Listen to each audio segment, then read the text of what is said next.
ज्येष्ठ अभिनेते धर्मेंद्र यांचं निधन, वयाच्या 89व्या वर्षी घेतला अखेरचा श्वास. मुंबईतील विलेपार्लेच्या स्मशानभूमीत अंत्यसंस्कार.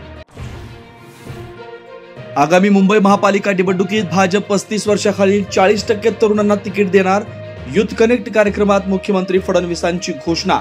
तरुणांना राजकारणात येण्याचंही आवाहन. ठाकरेंची शिवसेना आणि मनसेचं शिष्टमंडळ राज्य निवडणूक आयुक्तांच्या भेटीला. मतदार याद्यांमधील खोळासंदर्भात आयुक्तांसोबत चर्चा. आजच्या भेटी दरम्यान काँग्रेस आणि राष्ट्रवादीचे नेतेही गैरहजर. हक्काच्या रस्त्यासाठी कोल्हापुरातील तामगावातील ग्रामस्थ रस्त्यावर. रस्त्याचा शब्द न पाळल्यानं स्थानिकांना करावी लागते 25 किलोमीटरची पायपीट.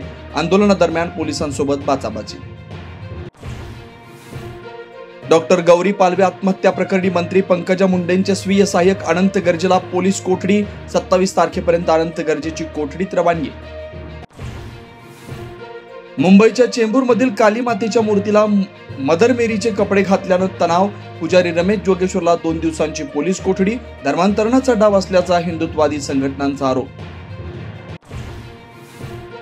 अयोध्यात राम मंदिरावरील ध्वजारोहण सोहळ्याची जय्यत तयारी. शिखरावर फडकवण्यात येणार भव्य ध्वज. मंदिर परिसरात संपूर्ण शहरात विद्युत रोषणाई. न्यायमूर्ती ते सूर्यकांत देशाचे 53वे सरन्यायाधीश म्हणून विराजमान. द्रौपदी मुर्मूंनी दिले शपथपद आणि गोपनीयतेची शपथ. इचलकरंजी शापूर परिसरात लग्नाचा आमिष आणि धर्मांतराचा दबाव टाकत एका घटस्फोटित महिलेस वारंवार लैंगिक अत्याचार केल्याच्या आरोपावरून अनीस अंबर मुल्ला या युवकाविरुद्ध शापूर पोलीस ठाण्यात गुन्हा दाखल. सांगली विटा परिसरात अनैतिक संबंधाच्या वादातून तरुण साई गजानन सदावर्ते वय 35 याचा कोयत्यासारख्या धारदार शस्त्रानं निर्दयी खून.